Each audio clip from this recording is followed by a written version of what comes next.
कल तक जो उसे परेशान करते थे आज उनके हलक से आवाज तक नहीं निकल रही थी। शोंग जून किसी को बख्शने के मूड में नहीं था। जो सामने आया धड़ाधड़ गोलियों से भून डाला। साउथ कोरिया, जहां कानून इतने सख्त हैं कि बंदूक का नाम लेना भी गुनाह लगता है, ऐसे में एक सनकी आम लोगों को फ्री में गन्स डिलीवरी करने लगा और फिर हुआ मौत का तांडव। एक दिन एक प्रेग्नेंट महिला ट्रेन में खड़े होकर सफर कर रही थी, जबकि वहां प्रेग्नेंट महिलाओं के लिए एक सीट रिजर्व थी, लेकिन उस सीट पर एक आदमी बैठा हुआ था। जोंग टे एक नेक दिल और नियम कानून मानने वाला छात्र था। उस प्रेग्नेंट महिला को सीट दिलाने के लिए उसने उस आदमी से अदब से बात की, लेकिन वह आदमी भड़क गया। जोंग टे के साथ ऐसा अक्सर होता था। जब वह लेट होकर स्कूल पहुंचा तो मास्टर जी उस पर चिल्ला उठे। अगले ही पल जोंग टे ने अपने बैग से M16 गन निकाली और मास्टर को शूट कर दिया। फिर पूरे क्लास को गोलियों से भून दिया। उसके कहर से कोई नहीं बच सका, सबके सब मारे गए। आखिर जोंग टे के साथ ऐसा क्या हुआ था जो वह इतना फ्रस्ट्रेटेड हो चुका था? बात यह थी कि वह लगातार 10 सालों से फेल हो रहा था। इसी वजह से वह कंपल्शन, एंग्जाइटी और डिप्रेशन का शिकार बन चुका था। जब डॉक्टर ने उसकी रिपोर्ट चेक की तो उसकी हालत पिछली बार से भी ज्यादा खराब थी। असल में उसने दवाइयां लेना बंद कर दिया था, क्योंकि उन दवाइयों से उसे नींद आती थी। नींद की वजह से वह ठीक से पढ़ नहीं पाता था और परीक्षा सिर पर थी, लेकिन दवाइयां लेना भी उसकी सेहत के लिए उतनी ही जरूरी थी। दूसरी तरफ एक रूम मालकिन अपने किराएदार से काफी परेशान थी। एक तो वह 2 महीने से किराया नहीं दे रहा था, ऊपर से उसने रूम को कबाड़ बनाकर रखा था। तभी रूम मालकिन ने उसकी लाश देखी और चीख पड़ी। पुलिस को यह मामला आत्महत्या का ही लगा। इतने में लाश की जेब से कुछ गोलियां मिली। इतनी बड़ी गोलियां डिटेक्टिव SCO ने अपने पूरे सर्विस करियर में नहीं देखी थी। वह तुरंत डिटेक्टिव ली डू को इसकी सूचना दिया, क्योंकि वह एक पूर्व सेना स्नाइपर रह चुका था और ऐसे मामलों को संभालने में काफी अच्छा था। रूम की जांच पहले ही हो चुकी थी। मरने वाला आदमी बेरोजगार था। इसी बीच सीलिंग के एक टूटे हिस्से को देखकर किम को शक हुआ। पता चला वहां गोलियों का खजाना छिपा था। दूसरी तरफ जोंग टे स्कूल वगैरह से छूटकर घर लौट चुका था। उसके नाम से एक पार्सल आया था, जिस पर ऑनर ने ताना मारते हुए कहा, तेरे पास सामान मंगाने के पैसे हैं, लेकिन किराया समय पर नहीं दे सकता। वहां 6x8 के कमरों में लोग किसी तरह गुजारा करते थे। जोंग टे भी उन्हीं में से एक था। उसके कमरे के बगल वाला लड़का अक्सर रात को अपनी गर्लफ्रेंड को लेकर आता था। फिर वे दोनों मिलकर उधम कूद मचाते थे। उनकी चीखें सुनकर जोंग टे की पढ़ाई डिस्टर्ब होती थी। नियम के हिसाब से बाहर वालों को यहाँ लाना सख्त मना था। उसने ऑनर से उस लड़के की शिकायत की। और तो और, इस बिल्डिंग के लड़के इतने हरामी थे कि कॉमन फ्रीज से उसका खाना भी चुरा कर खा जाते थे। लेकिन ऑनर ने इस बार भी जोंग टे की बातों को नजरअंदाज कर दिया। वो वापस लौटा तो एक आदमी रूम खोलकर सिगरेट पी रहा था, जबकि हॉस्टल के अंदर धूम्रपान करना मना था। जोंग टे ने प्यार से समझाने की कोशिश की, लेकिन उस आदमी ने उसे ही पीट दिया।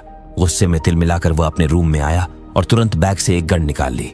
वह उस आदमी को खत्म करने ही वाला था, लेकिन अपने आप से काफी जद्दोजहद करने के बाद किसी तरह गुस्से को शांत किया। अगली सुबह एक महिला वाटर प्यूरिफायर मैकेनिक अपने एक क्लाइंट के घर मेंटेनेंस करने गई, लेकिन दरवाजे पर दस्तक देने पर किसी ने जवाब नहीं दिया। तब महिला ने वहां पड़े पार्सल बॉक्स का नाम पढ़ा तो पता चला कि वो पर्क कयोंग जा का ही घर था। तभी उनका बेटा जॉन ने दरवाजा खोला और बताया कि उसकी मां मार्केट गई हुई है। जॉन घर पर अकेला था, फिर भी महिला बेझिझक वाटर प्यूरिफायर का मेंटेनेंस करने चली आई। इस बीच जॉन की गंदी नजर उस महिला पर थी।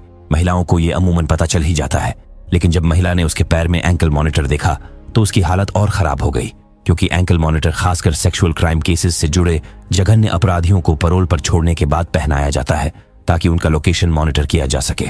महिला ताबड़तोड़ काम खत्म करके जाना चाहती थी, लेकिन जॉन ने उसका रास्ता रोक लिया। गनीमत रही कि डिटेक्टिव ली उसी वक्त वहां उसके एंकल मॉनिटर की जांच करने आ गए, वरना कुछ भी हो सकता था। जॉन का एंकल मॉनिटर सही से काम नहीं कर रहा था, जिसे ली का साथी ठीक करने लगा।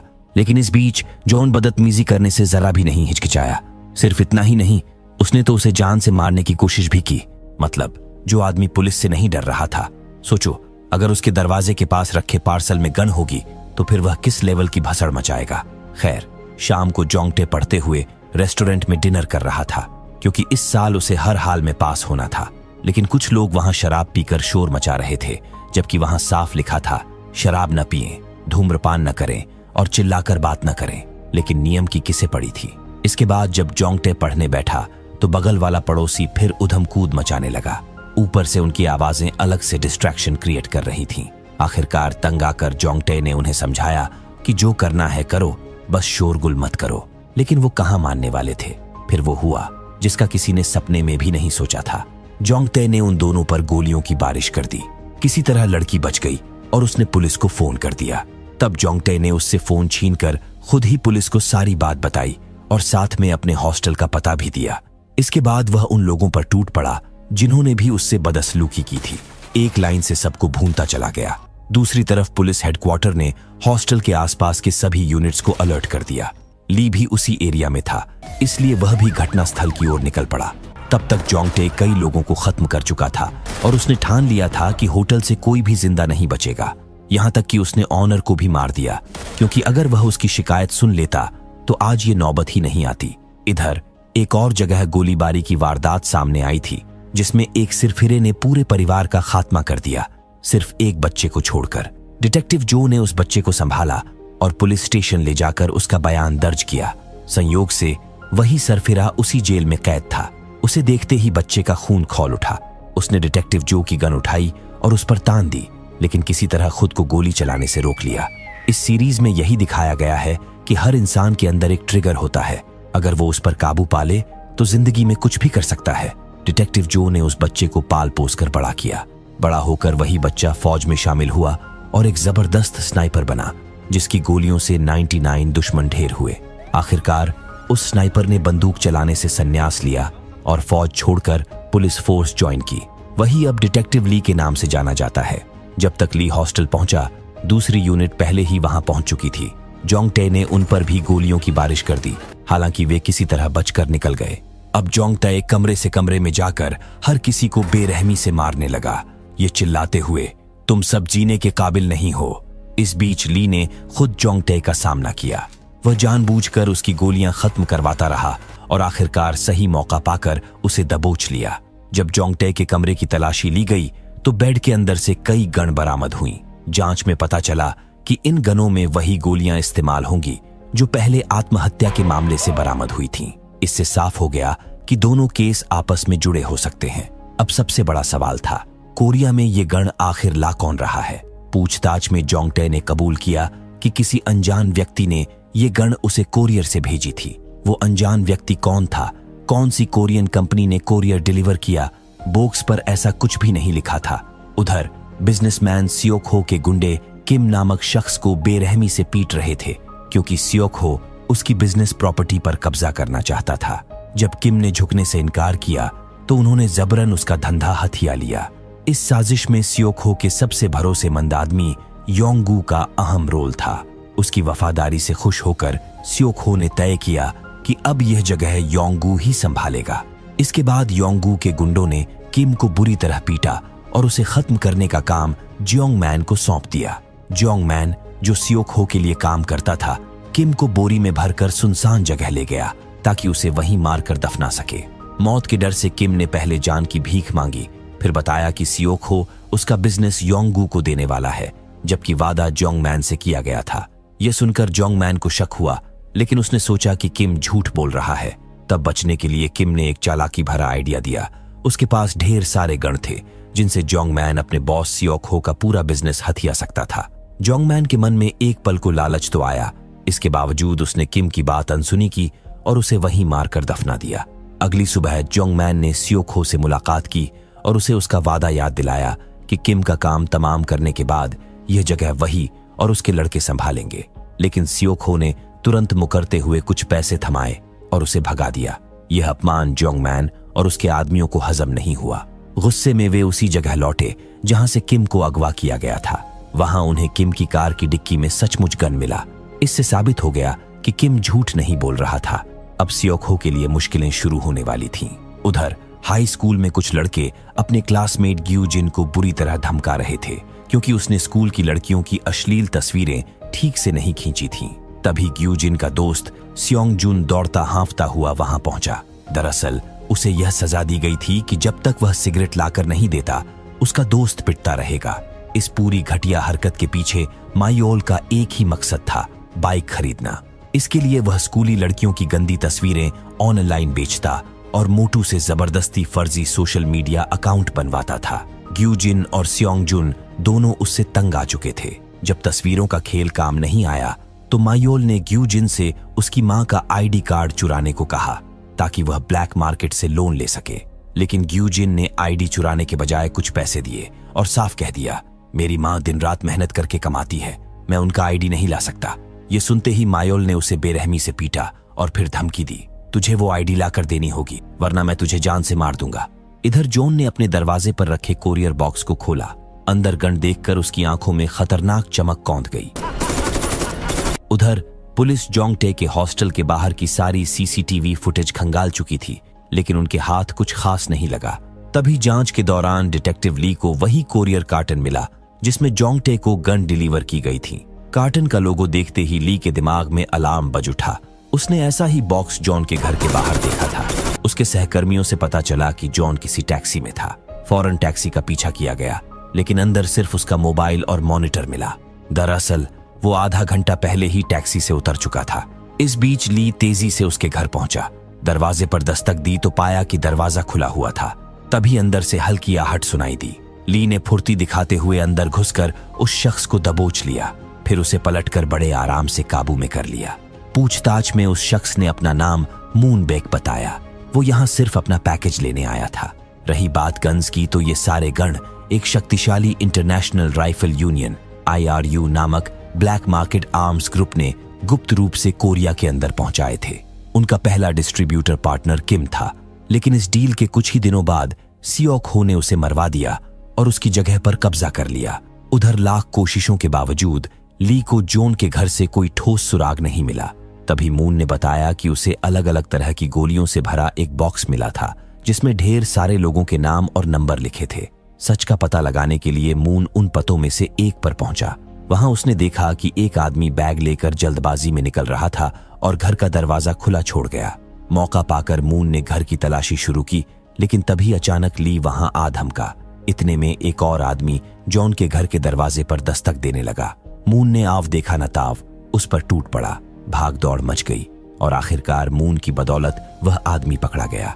लेकिन असली टारगेट जॉन था, जिसकी लोकेशन कैमरों के जरिए ट्रैक हो रही थी। समस्या ये थी कि ली के पास गाड़ी नहीं थी जिससे वह जॉन का पीछा कर सके, लेकिन किस्मत ने साथ दिया। मूनबेक के पास कार थी और वह मदद करने के लिए तैयार था। फिर क्या था, उस अनजान आदमी को वहीं खंभे में बांधकर दोनों जॉन को पकड़ने निकल पड़े। कार में वही गोलियों से भरा बॉक्स भी था जो मून को मिला था। कैमरों के जरिए ट्रैक करते हुए आखिरकार पता चला कि जॉन पुलिस से भागने के बजाय सीधे ग्योंगिन स्यूबू पुलिस स्टेशन जा रहा था। खतरे को भांपते हुए ली ने तुरंत एक ऑफिसर को इसकी सूचना दी ताकि वे सतर्क हो जाएं और पहरा बढ़ा दें। लेकिन इससे पहले कि कोई कुछ कर पाता, जॉन पुलिस स्टेशन के अंदर दाखिल हो चुका था। ली भी बाहर पहुंच चुका था।